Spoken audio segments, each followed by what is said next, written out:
I found myself caught up in that usual rush, tossing Emma's beloved elephant toy into her overnight bag, confirming I had enough diapers, and desperately looking for her minuscule socks that vanished all the time.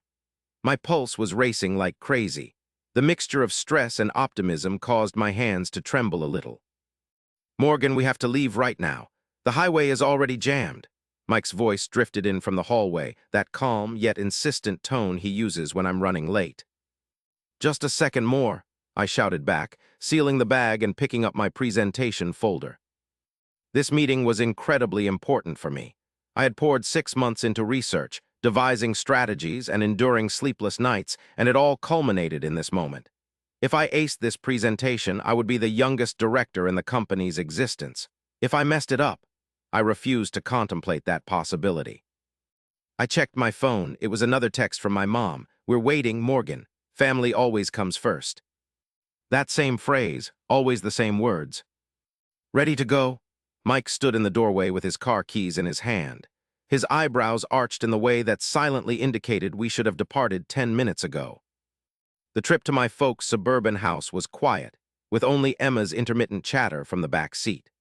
I continued to rehearse my presentation's main points mentally, while trying to quell that familiar feeling of unease that always surfaces whenever I need to ask my parents for assistance. "Everything will be okay," Mike assured me, giving my knee a reassuring pat. "They were on board, weren't they?" "They gave the okay," I confirmed, gazing out the window at the immaculate lawns flashing by. "But when it comes to my mom, yes can be interpreted in countless ways."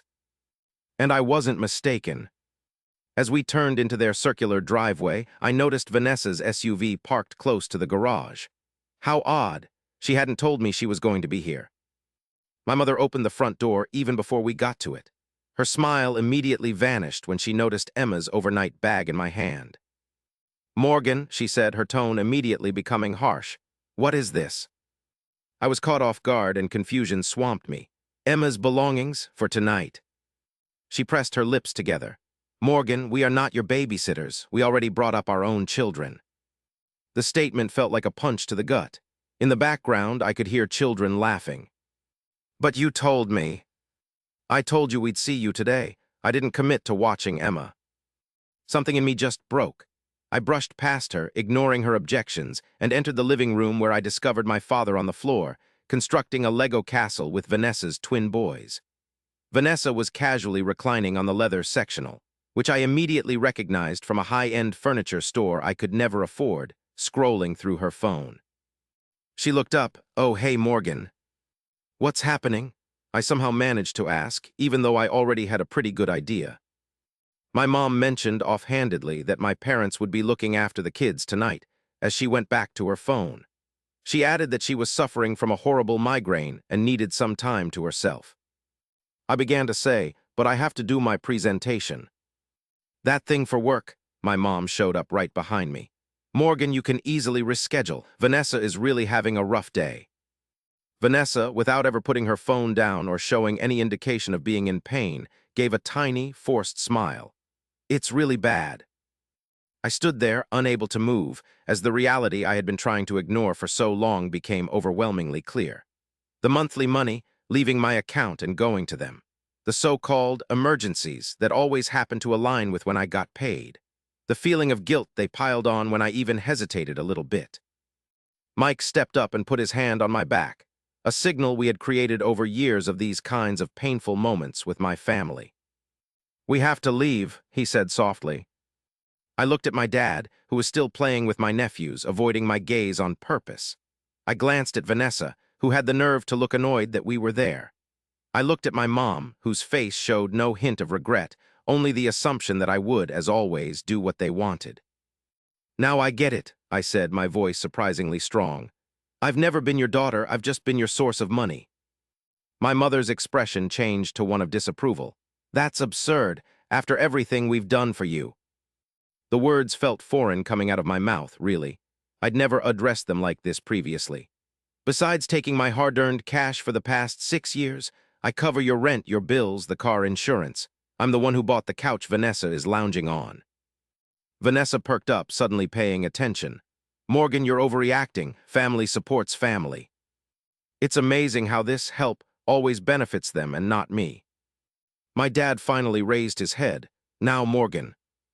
We're leaving, I interjected, stopping him mid-sentence. And it's about time I stopped supporting everyone else's lifestyle and started looking after my own. My mom's face changed from being firm to calculating. You don't mean that, you're just mad. I am upset, yes, but I also absolutely mean everything I'm saying. The ride home was filled with a heavy silence. Mike didn't pressure me to speak. He just held my hand over the center console while I looked out the window. Emma was asleep in her car seat, completely unaware of the family crisis that had just unfolded. I felt empty, completely devastated. However, underneath the emptiness, something else was beginning to grow, something strong like metal. I started by going into the area for automatic payments. I paused my cursor over the trackpad for a split second before I stopped the rent payments for my parents. After that, I tackled the utilities, electricity, water, and the internet. Then their cell phone plan went too, and their car insurance was next. Every time I canceled something, it felt like I was severing a connection that had been constricting me for so long, and it became easier to breathe. I got a spreadsheet and started writing down every payment I'd given them over the past 6 years. The sum made me feel sick. $115,843. $100 and $15,843. Money that could have gone to Emma's college fund. It could have gone toward a down payment on a house. Shoot, it could have even just paid for a vacation for my family, who I'd been shortchanging in order to help out people who saw my kindness as something they were owed. When I finally shut my laptop, the sun was coming up. I felt better than I had in ages, even though I hadn't slept at all. It all began at 6:37 a.m. My phone buzzed with alerts. Mom, Morgan, there's an issue with the rent payment. Mom, call me right now. Dad, your mother is very upset. What's happening with the payments? Vanessa, WTF Morgan. Mom said you're cutting them off.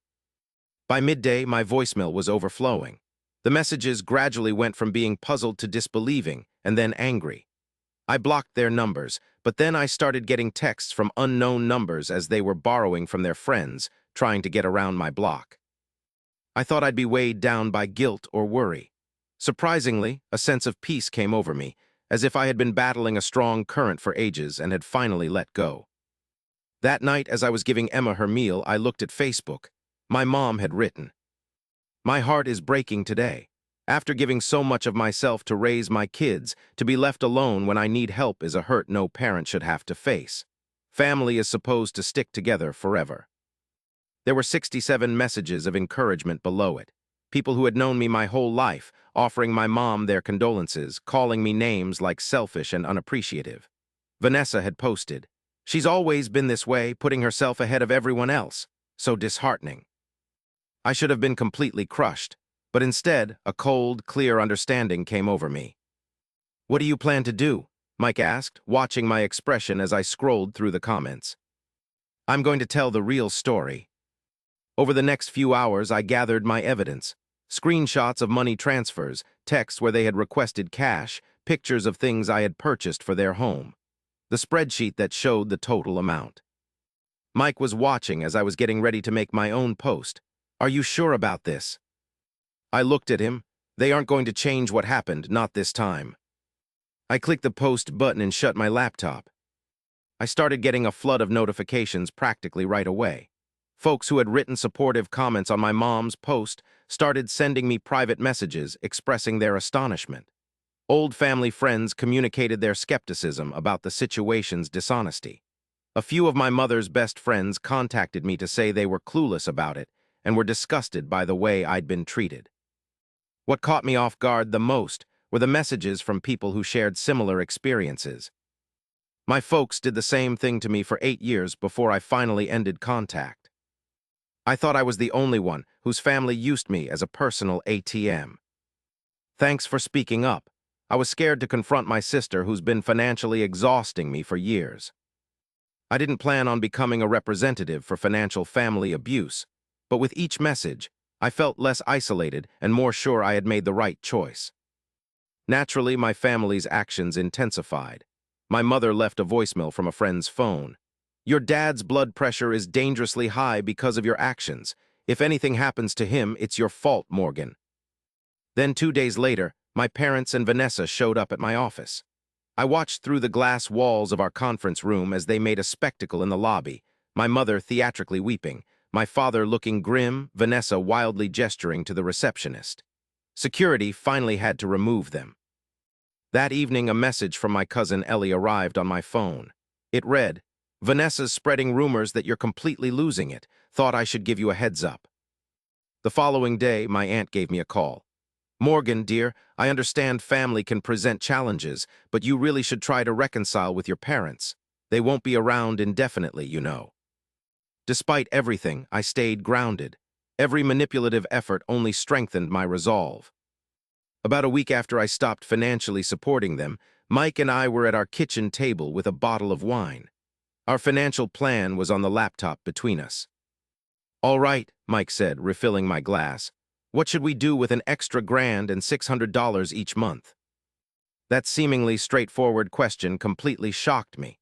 What might we be able to do with the funds now? "We could finally go on that mountain getaway," I proposed, the idea almost feeling like a secret pleasure. "We could check out that daycare for Emma, the one with the art classes." I agreed, feeling something new. Perhaps it was optimism. We could begin saving for her higher education. Mike reached over the table and held my hand. "This is how average families operate, Morgan. They use their money for their own immediate family." The day after that, I established a college savings account for Emma and made the initial deposit, $1,600. The reactions from my neighbors were all over the place. Mrs. Hargrove from our church brought a casserole, and her concern felt so fake, I could practically see the label. "We're all concerned about you," she said, her eyes sparkling with the thrill of being in the middle of some fresh gossip. "I'm doing okay," I replied. "Actually better than ever. I was just promoted at my job." Her eyebrows went up. That news clearly didn't align with the story she'd heard. 2 weeks later, after I'd stopped contact, my parents had a garage sale. A cousin sent me pictures: the Italian leather couch, my mother's designer bags, the 85-inch TV that I had given them last Christmas. Everything was being sold to cover the rent. A month after that, I got the news that my parents, even though they were both in their early 50s and perfectly capable, had found employment. My dad was working at a hardware store, and my mom was a receptionist. Vanessa had moved back in with her ex-partner to split costs. It was incredible how quickly they learned to support themselves once their financial support dried up. "The guilt you're experiencing wasn't an accident," Dr. Taylor said during our session. "It was placed there on purpose, just like software. Your family conditioned you to feel obligated to handle their financial needs." I'd started therapy about 3 weeks after cutting off my family. The freedom I felt was very real, but the guilt still caught me off guard at unexpected moments.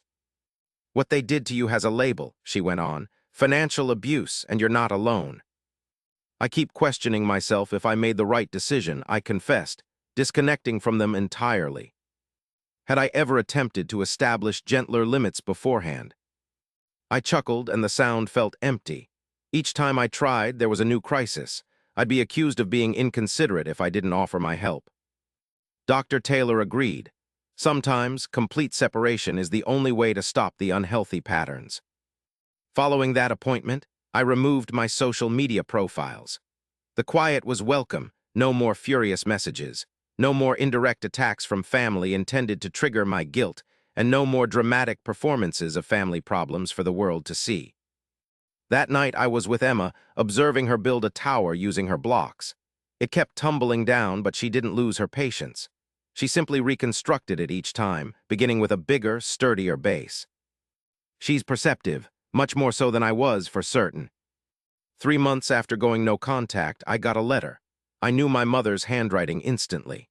The envelope sat on the kitchen counter for 3 days until Mike eventually said, "You're not obligated to open it. It's up to you." I looked at it for a long while, and then I opened it.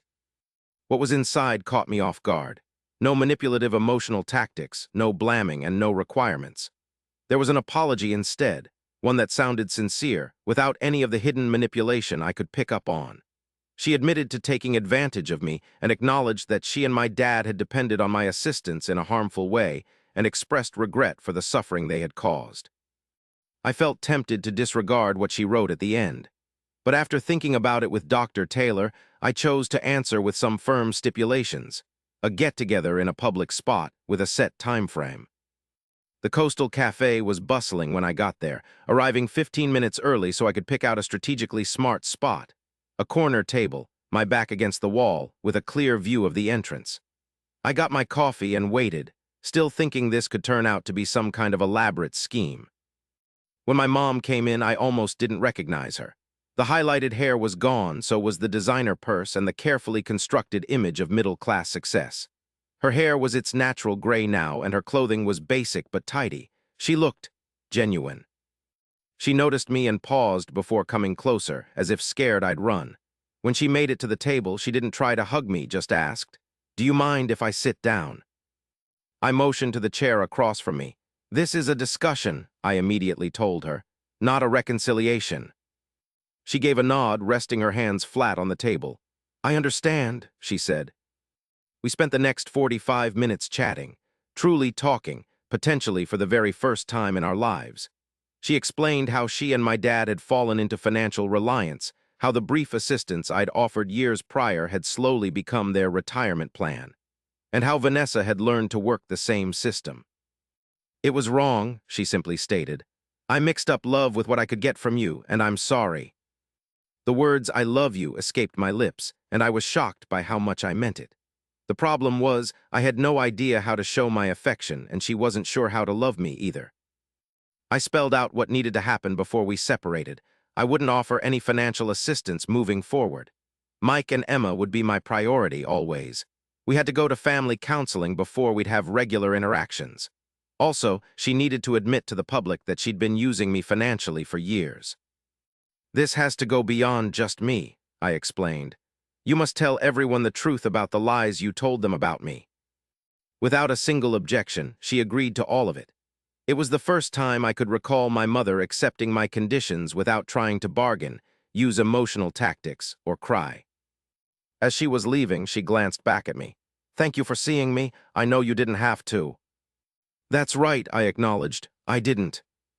A year later, Mike and I were standing in our new home's living room, the ownership document with our names on it.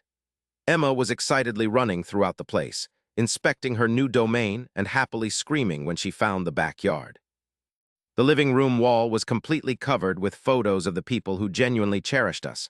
Mike's folks who had always respected our wishes, my college friend who supported me through thick and thin, and a few friends we had chosen as our family.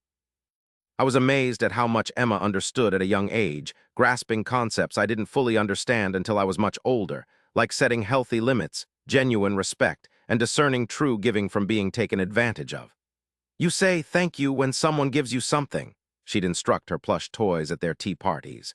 "And you don't take things that don't belong to you." She was a bright child, definitely. The marketing director position I'd been given included more than just a higher paycheck. It also unexpectedly gave me a voice. I started facilitating workshops, from family bank to financial freedom, aimed at assisting others in identifying and breaking free from financial manipulation. "It's incredible what you can do when you're not supporting 3 extra adults," I'd say to my support group. My dad had opted for distance rather than showing respect. He refused to accept the new rules of engagement and couldn't confront what they had done. Though it stung, I got it. Some individuals would prefer to end a connection rather than acknowledge they were mistaken. Vanessa and I spoke on the phone sometimes now. Our talks were careful but less antagonistic. She had also been compelled to become independent, and the experience had shifted her outlook.